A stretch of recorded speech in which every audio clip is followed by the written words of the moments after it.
이제 오늘부터 이제 정말 사순절 절기가 시작됩니다. 오늘이 제의 수요일이라고 부릅니다. 그래서 오늘부터 이제 40일을 지키는 것이 이제 사순절인데요.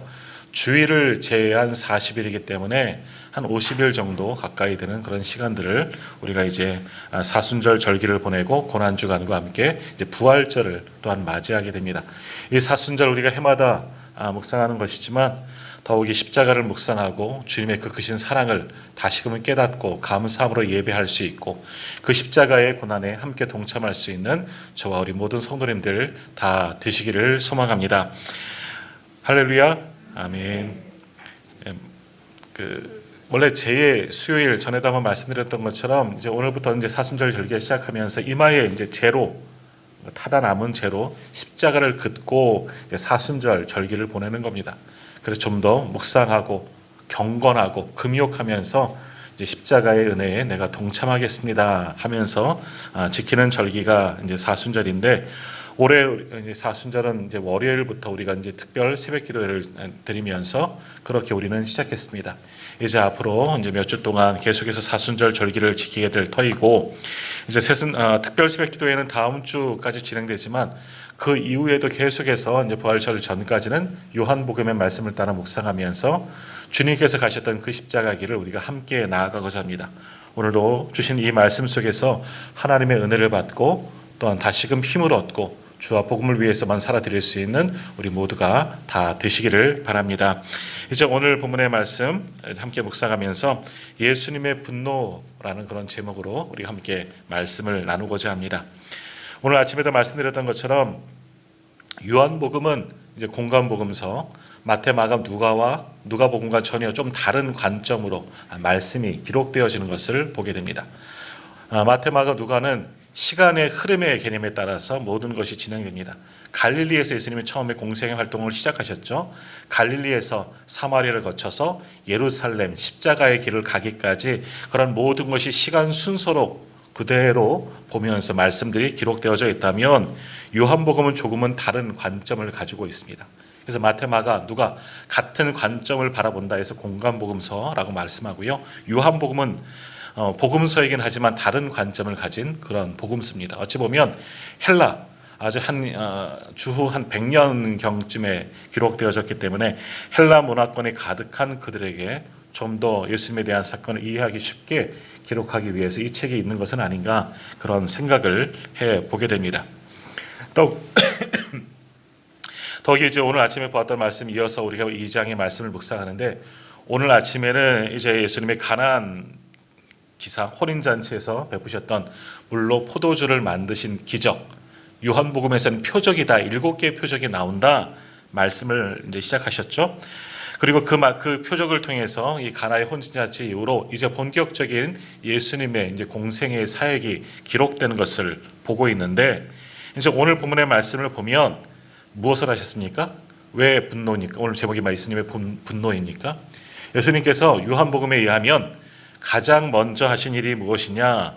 성전에 들어가셔서 성전을 정화시킨 일들, 장사치들을 다 내쫓고 성전을 다시금 깨끗하게 만든 일을 하셨다. 요한은 그렇게 이렇게 기록한 겁니다. 근데 사실 마태, 마가, 누가복음은 오늘 똑같은 본문의 말씀이 어디에 기록되어져 있느냐? 거의 십자가 사건 바로 앞에 기록되어져 있습니다.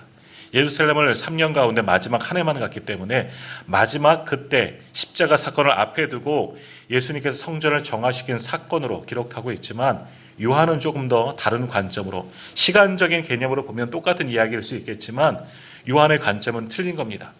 무엇보다도 거룩을 회복하기 위해서 빛으로 오신 예수 그리스도께서 하나님의 성전을 깨끗하게 하시는 일을 가장 먼저 하시면서 사역을 시작했다 하는 것을 요한은 그렇게 보고 있는 겁니다.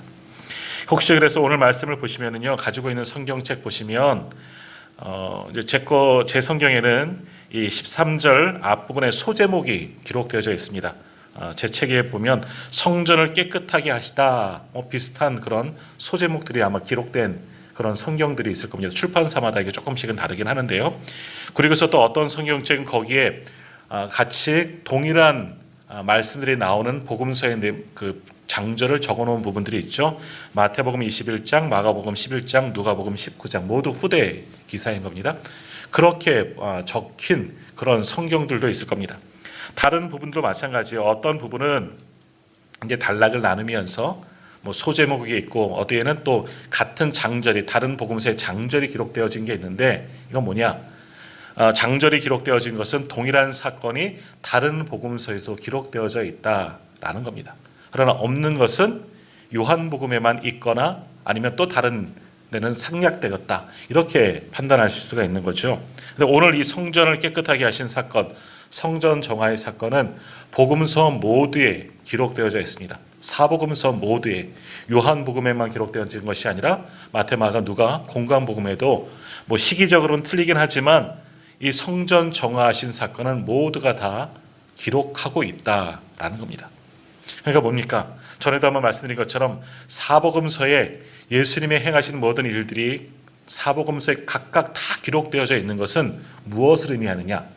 그만큼 그 사건이 중요한 내용이다라는 겁니다. 물론 예수님이 하신 모든 공생의 사역들, 우리를 위한 십자가의 사역, 그리고 하나님의 나라를 전파하신 모든 일 하나도 중요치 않은 게 어디 있겠습니까? 요한복음 마지막에 있는 말씀처럼 책에 기록할 수 없을 정도로 너무나 많은 주님의 일들을 하셨지만 그래도 사복음서에 동일하게 기록되어져 있다는 것은 그만큼 그 사건은 꼭 필요한 사건이고 그만큼 중요한 사건이다 하는 것을 우리가 알 수 있다라는 겁니다. 그러니까 오늘 성전을 정화시키는 이 사건도 예수님의 공생의 사역 중에 많은 사건들이 있지만 그만큼 중요한 사역 가운데 하나였다라는 겁니다. 오늘 그 말씀을 우리가 함께 나누고 무엇이 중요하고 그것이 우리에게 어떠한 교훈을 주고 있는지 이 밤에 함께 말씀의 은혜를 나누고자 합니다. 자, 먼저 예수님께서 성전을 정화시킨 이 성전, 그 성전의 이름이 뭡니까? 예루살렘 성전이죠. 이스라엘 백성들의 역사에 의하면 역사 속에서 예루살렘 성전은 모두 3번이 건축되어졌습니다. 첫 번째는 누가 만들었습니까? 솔로몬이죠. 다윗의 아들 솔로몬이. 다윗이 성전을 만들고 싶었지만 내 손에 필이 많다.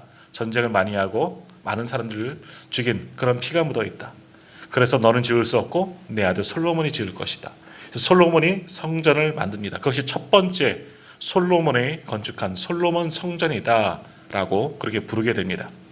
자, 그런데 어떻게 됩니까? 그 성전이 나라가 멸망할 때 우리가 지난주 예레미야 말씀을 통해서 보았지만 바벨론이 쳐들어와서 성전을 다 무너뜨립니다. 완전히 무너뜨린 것은 아니지만 예루살렘 성벽을 다 무너뜨리고 성전도 일부 훼손되는 경우가 생기게 되었습니다. 그래서 이제 70년 바벨론 포로 이후에 스룹바벨을 중심으로 돌아온 자들이 이제 무너진 예루살렘 성벽과 성전을 보수해 나가기 시작하는데 그 두 번째로 건축한 성전을 가리켜서 수룹바벨 성전이라고 그렇게 부르게 됩니다. 그리고 오늘 말씀하고 있는 이 성전은 헤롯 성전이라고 부릅니다. 헤롯 대왕이 지은 성전이죠. 사실은 오늘 본문에는 46년 동안 지었다라고 말씀하고 있는데 조금은 더 길게 지었습니다. 한 80년 가까운 시간 동안에 헤롯 성전을 지은 겁니다. 이 헤롯 성전이 언제부터 지어졌냐 하면 주전 20년경에 헤롯 대왕이라고 있습니다. 우리가 이 복음서의 말씀을 보면 또 사도행전에도 많이 나오긴 하는데 헤롯이라는 사람이 계속해서 등장하고 있는 것을 보게 됩니다. 당시 이스라엘을 다스리고 있는 분봉왕인데 헤롯이 한 사람만 있는 것이 아니라 그냥 헤롯으로 통합니다. 헤롯의 아들도 있고 뭐 많이 있는데 헤롯 뭐 1세, 뭐 아그리파 2세 뭐 이런 등등의 사람들이 있는데 통틀어서 성경에서는 그냥 헤롯이라고 표현하는데 처음 이 헤롯 성전을 짓기 시작한 사람은 헤롯 대왕, 가장 먼저 헤롯 가문에서 세워진 그 사람이 주전 20년경에 이제 무너진 이 예루살렘 성전을 다시 세워나간 겁니다. 기존 성전도 있고 또 다른 성전을 만들어서 크게 좀 확장시켜 나간 거죠. 짓기 시다가 잠시 멈추었다가 주후 64년 헤롯 아그리파 2세입니다. 이 사람에 의해서 이제 마지막 완공이 되는데 총 한 80년 가까운 시간 동안 이 예루살렘 성전 제 3번째 성전이 그렇게 지어져 나가는 겁니다. 오늘 이 보게 되는 예수님이 이제 성전을 정화시킨 이 성전은 바로 이 성전이에요. 헤롯 대왕이 짓기 시작하였던 그 성전. 옛날에 솔로몬이 지었던, 그리고 스룹바벨이 보수하였던, 그것도 일부 남아있지만 새롭게 건축해 나가고 있는 그 성전을 가리켜 말씀하고 있는 겁니다. 자, 그러면 헤롯은 왜 이 성전을 지었는가 라는 것이죠. 성도님들 기억하십니까? 헤롯은 원래 유대인이 아닙니다. 이스라엘 백성이 아니에요. 혼혈이에요. 원래는 에돔 족속이에요. 이방인이라는 겁니다. 성경에는 이제 이두메 출신이라고 보통 나오고 있는데요. 에돔 사람과 아마 유대인과 혼혈인 사람이 바로 헤롯 가문이다라는 겁니다. 그 사람이 이제 로마 황제에 의해서 유다 땅을, 이스라엘 땅을 다스릴 분봉왕, 총독과 같은 경우죠. 그런 분봉왕으로 세워졌고, 그 가문이 전체 이스라엘을 좀 분할해서 나누어서 그 땅을 다스리고 있었다라는 겁니다.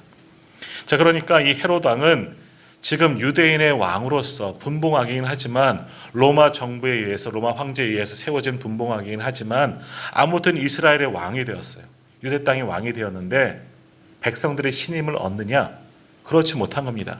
왜 그러느냐? 이방인이기 때문에, 에돔 사람이기 때문에, 이두메 출신이기 때문에 백성들의 마음이 절대 헤롯에게 향하지 않은 겁니다. 특별히 유대인들은 어떻습니까? 혈통을 중시하지 않습니까?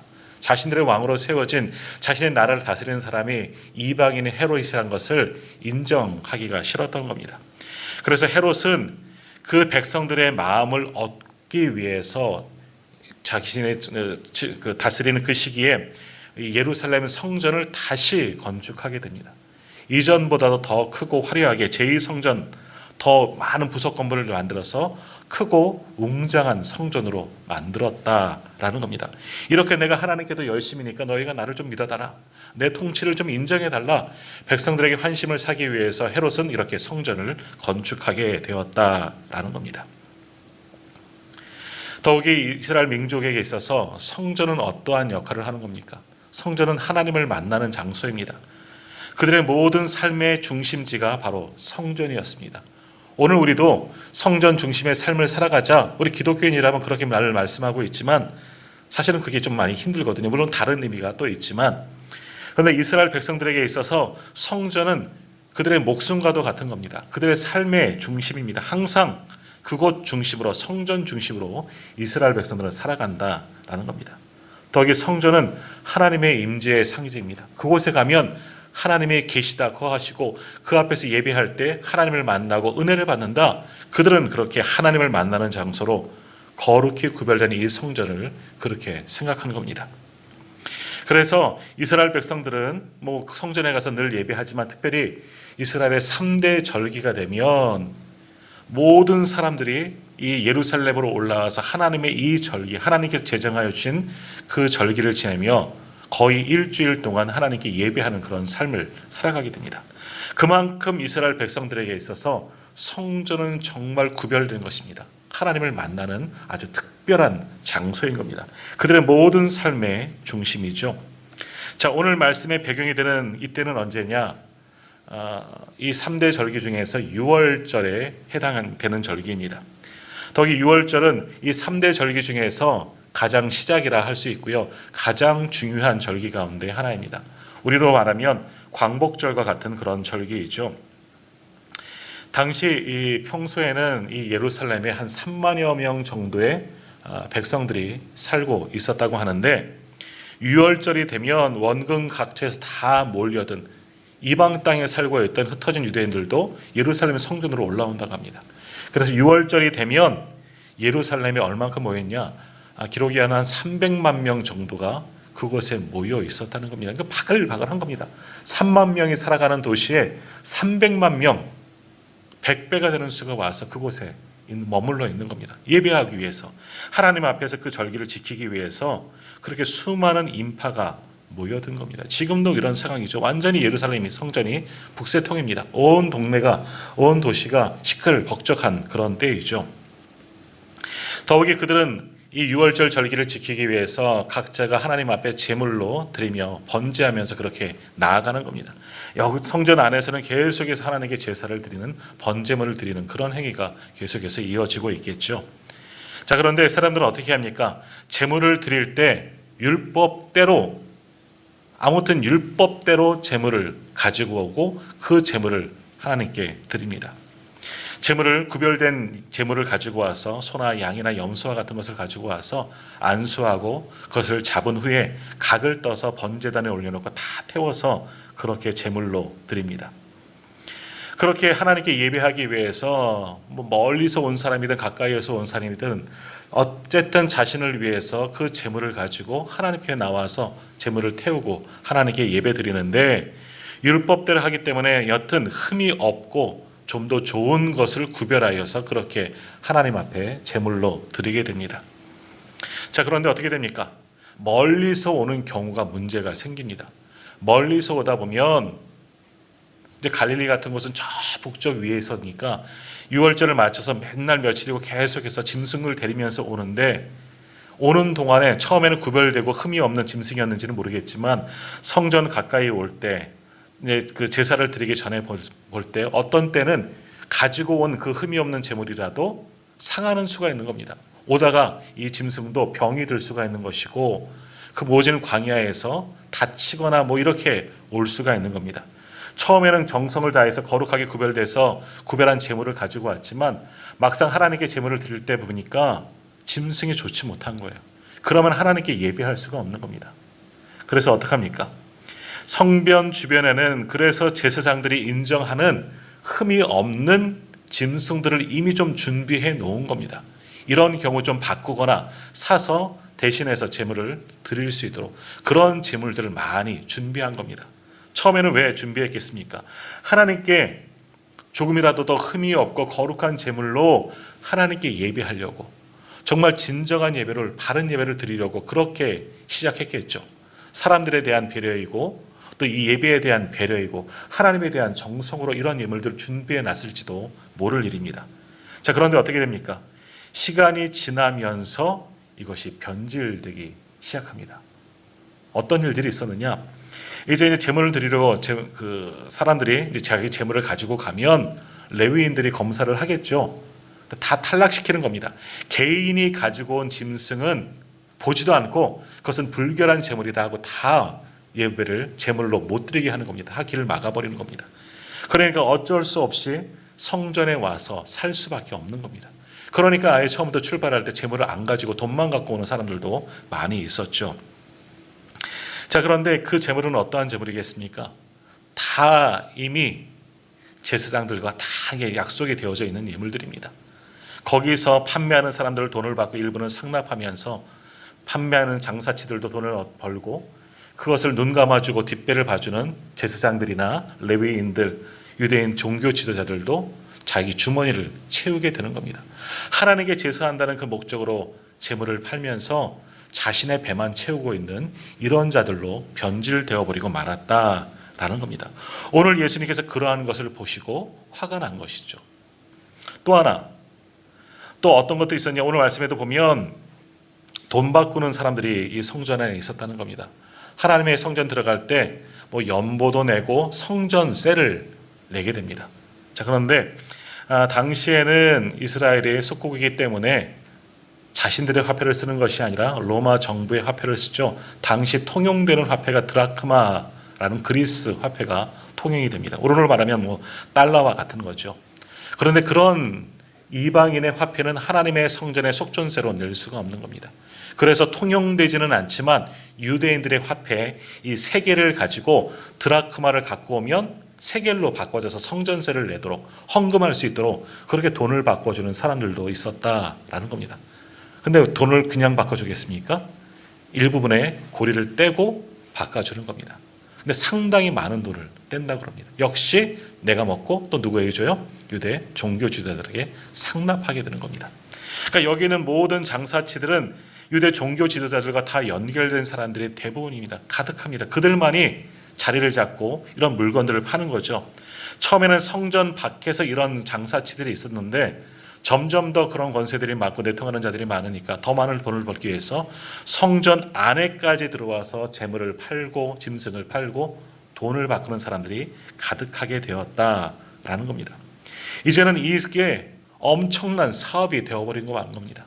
성전이 하나님께 예배하는 곳이 되어야 하는데 예수님의 말씀처럼 만민이 기도하는 곳이 되어야 하는데 그것이 아니라 엄청난 이윤이 주고받는 그런 엄청난 사업장, 마치 시장터처럼 되어버리고 말았다. 더욱이 하나님을 향한 믿음의 장소, 예배의 장소가 아니라 각자의 욕심을 채우는, 인간의 욕망만을 채우는 도둑의 소굴이 되어버리고 말았다라는 겁니다. 그러기에 예수님께서 화를 일으키신 거죠. 성경 어디에 봐도 우리가 알고 있는 예수님은 인자하신 분이고 많은 사람을 품어주시는 분이신데, 근데 여기서는 분노하십니다. 채찍을 만들어서 짐승을 내어 쫓으시고 환정산들의 그런 상을 다 뒤집어 엎은 마치 폭군과 같은 그런 예수님의 모습을 보게 됩니다. 그러면서 주님이 뭐라고 말씀하십니까? 16절 말씀 한번 보십시오. 제가 중간에 예수님의 말씀만 읽겠습니다. 이것을 여기서 가져가라.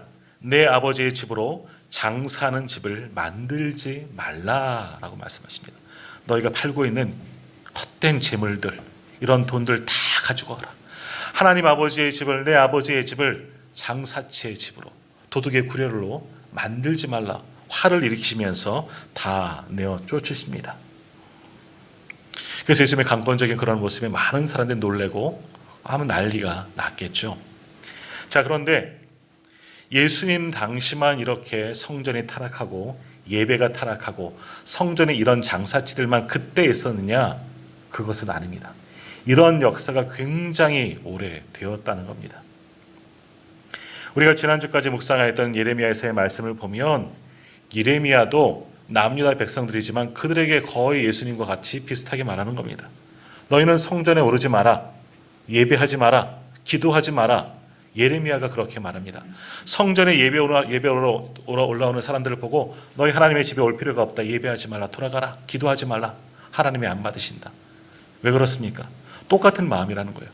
그들도 이미 타락한 채, 그때는 물론 이 사건부터 몇백 년 전이긴 하지만 이때도 똑같았다는 겁니다. 수백 년 전에도 예레미야 시대에도 백성들이 하나님의 성민이라고 자부하면서 하나님의 전에 예배하러 온다고 올라오면서 허울뿐이고 가식적이고 형식적인 예배를 드렸었다라는 겁니다.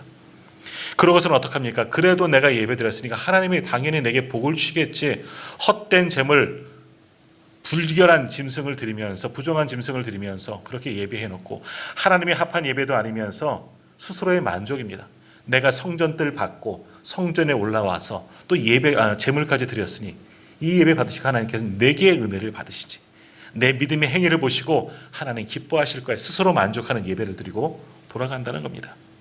그러나 그러한 예배 하나님께서 받기나 하시겠습니까? 거들떠나 보시겠습니까?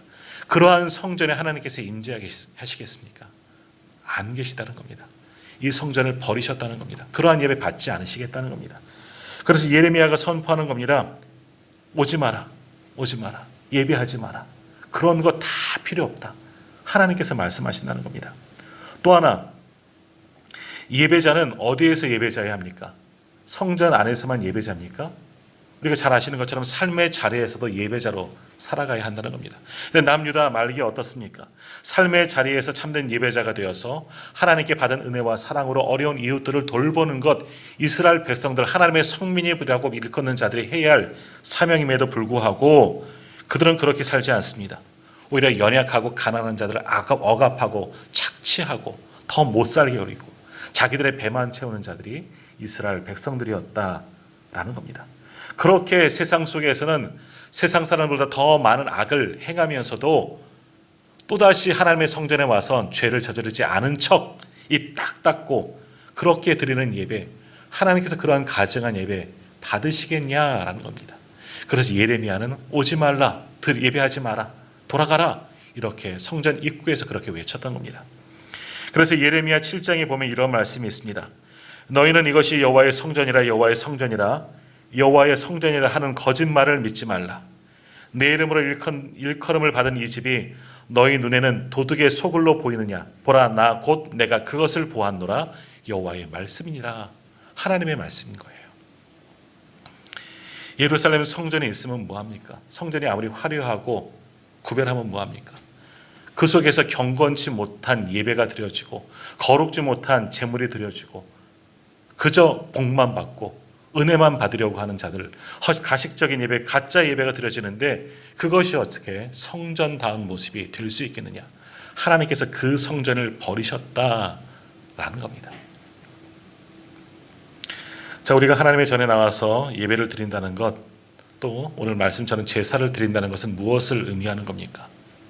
이 예배가 우리의 삶이라는 겁니다. 그리고 하나님이 나의 삶의 주인이시라는 것을 인정하는 것이 우리들의 예배여야 하는 겁니다.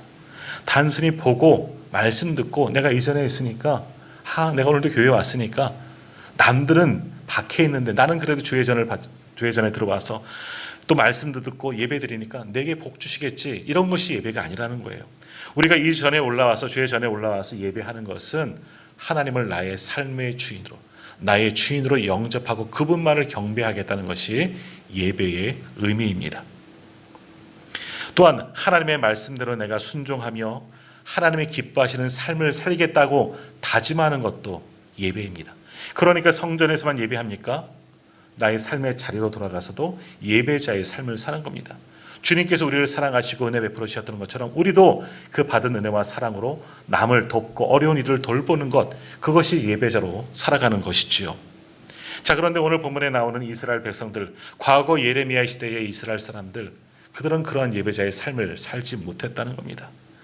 자신들의 욕망을 위해서, 자신들의 안위를 위해서 그저 자신만 복받고 배부르면 된다는 그러한 마음으로 성전에서나 삶에서나 전혀 하나님 중심의 삶을 살지 못하고 말씀 중심의 삶을 살지 못하고 온전한 예배자의 삶을 살지 못하였기 때문에 하나님은 그것을 안타까워하시면서 그들의 예배를 받지 않겠다. 여호와의 성전이라 하는 거짓말을 믿지 말라. 왜? 이것은 더 이상 성전이 아니다. 하나님의 집이 아니라는 거예요. 왜요? 하나님이 떠나버리셨으니까. 이곳에 드리는 가증한 예배를 받지 않으시기 때문에, 하나님이 떠나셨기 때문에 이것은 성전이 아니다라고 말씀하는 겁니다. 자, 오늘 본문에도 똑같은 의미입니다. 예수님도 성전에 오르셨다가 이런 안타까운 모습을 보시고 탄식하시며 우셨죠. 그리고 화를 일으키는 겁니다. 거룩한 분노를 일으킨 겁니다. 오랫동안 이스라엘 큰 아픔을 겪었으면서도 여전히 하나님 앞에 돌아오지 아니하고 가식적인 예배, 형식적인 예배, 그저 기복적인 예배만 드리면서 이렇게 예배 드리며 스스로 만족하고 있는 그런 모습들, 성전은 도적의 굴혈로 장사치들의 소굴로 만들어버리고 하나님의 임재함은 사라져버린 그 성전의 모습을 보시고 우리 주님도 탄식하시고 아파하시며 하나님의 마음으로 거룩한 분노를 일으켜서 상을 뒤엎으시고 모든 짐승들 다 내쫓으신 것이 바로 그러한 마음이었던 것이죠. 자, 그런데 오늘 이 본문의 말씀이 단순히 2000년 전 예수님 당시 이스라엘 백성들만의 모습인가요? 아니면 그보다 한 몇백 년 전에, 400~500년 전에 있었던 예레미야 시대 타락한 남유다 백성들의 모습만 하나님은 아파하시고 탄식하실까요? 아닙니다. 성경은 살아있는 말씀입니다. 2000년 전이나 수천 년 전이나 지금도 여전히 살아있는 말씀이 하나님의 말씀인 바로 이 성경의 말씀입니다. 오늘 이 말씀을 우리가 묵상하고 있는 것은 이 말씀을 통해서 우리의 예배의 모습을 한번 돌아봐라 라고 말씀하는 겁니다. 한번 가만히 생각해 보십시오. 오늘도 주님 전에 올라와서 우리도 열심을 다해서 예배하고 있지만 우리들의 이러한 예배의 모습을 만일 주님이 오셔서 보신다면 정말 주님의 마음에 합한 예배인가? 지금 내 마음의 상태를 보신다면 주님께서 기뻐 받으시는 그런 예배를 지금 우리가 드리고 있는가? 우리는 깊이 고민해 봐야 하는 겁니다. 우리가 흔히 빠지기 쉬운 오류 가운데 하나가 뭐냐 하면 그저 종교 행위를 한다고 해서 내가 예배 자리에 있다고 해서 그 모든 것이 하나님께서 기뻐 받으시는 예배가 될 수 있다. 이 예배를 통해서 하나님 받으시고 내게 은혜 주시고 나는 바른 신앙인으로 살고 있다. 이것이 오늘 우리들의 착각이 될 수가 있다는 겁니다. 더욱이 하나님께서 성전 삼으셨죠. 이것만이 성전이 아니라 누구를 성전 삼으셨습니까? 무엇을 성전 삼으셨습니까? 바로 우리를. 예수 그리스도의 피값으로 우리를 거룩하게 구별하여 주셔서 우리를 하나님의 성전 삼으셨다는 겁니다. 그래서 사도 바울은 고린도전서 3장 16절에 이렇게 말씀하지 않습니까? 너희는 너희가 하나님의 성전인 것과 하나님의 성령이 너희 안에 계시는 줄 알지 못하느냐? 라고 말씀하지 않습니까? 우리가 하나님의 성전이에요. 그런데 우리는 이 성전을 바르고 올바르고 거룩한 하나님의 임재의 장소로 그렇게 만들고 있느냐? 우리의 예배가 오늘도 이렇게 우리가 예배하고 있지만 우리의 예배가 하나님께서 기뻐 받으시는 그런 예배인가? 오늘 예수님의 분노가 오늘 우리를 향한 분노는 아닌가? 우리가 한번 깊이 생각하고 반성하고 회개해야 하는 겁니다. 우리 주님은 우리를 살리시기 위해서 다 내어주시고 이제 우리를 다시금 주의 성전으로 삼아 주셨다는 겁니다. 우리를 성전 삼으셨다는 것을 무엇을 말하는 겁니까? 주님이 나와 함께 하신다는 것이요. 그런데 우리는 주님을 우리 안에 모실 만큼 스스로 거룩하고 구별하고 정결한 모습을 회복하고 있습니까? 아니면 아무도 내 속을 모른다 하여서 여전히 죄악이 가득하고 세상 사람들보다 더한 마음으로 그렇게 허울뿐인 성도의 모습으로 오늘 우리가 살아가고 있지는 않습니까? 오늘 주신 이 말씀을 우리가 깊이 묵상하면서 이제라도 다시금 회개하고 내 안에 정결치 못한 것을 다 내어 던지고 또 우리가 예배하는 이 예배당을, 이 성전을 하나님께서 기뻐 받으시는, 하나님이 임재하시는 그런 거룩한 성전으로 오늘 우리가 회복해 나가기를 간절히 소망합니다. 더욱이 우리 가운데 이러한 오랜 힘듦이 있고 아픔이 있는 것, 또 우리가 예배하지 못하도록 때로는 하나님께서 막으시기도 하셨잖아요. 이 코로나라는 이 중병을 통해서 모이지 못하게 만드신 것은 예배가 얼마나 소중하고 그 예배가 얼마나 간절한지를 우리로 깨닫게 하시려고 이 오랜 시간 힘듦을 주셨음에도 불구하고 여전히 우리는 안일하게 그리고 거룩하지 못하게 정결하지도 못하고 하나님께서 기뻐 받지 않으시는 그런 예배자로 우리가 서 있지는 않습니까? 이제라도 이런 잘못된 모든 것들을 다 내어버리고 다시금 거룩한 예배를 회복해 나갈 수 있는 저와 우리 모든 성도님들이 다 되시기를 소망합니다. 이 전이 하나님께서 거하시는 진정한 성전이 되기를 소망합니다. 또 오늘 우리가 주님이 임재하시는 거룩한 성전된 구별된 우리의 육체가 되기를 간절히 소망합니다. 주님은 오늘도 우리와 함께 하시고 우리를 거듭나게 하셔서 하나님의 성전 삼으시고 하나님의 백성 삼으시기를 원하십니다. 그러므로 이제는 우리의 진정한 예배를 회복하고 오직 하나님께 다 내어드릴 수 있는 그런 예배를 회복해 나갈 수 있는 우리 모두가 다 되시기를 간절히 소망합니다.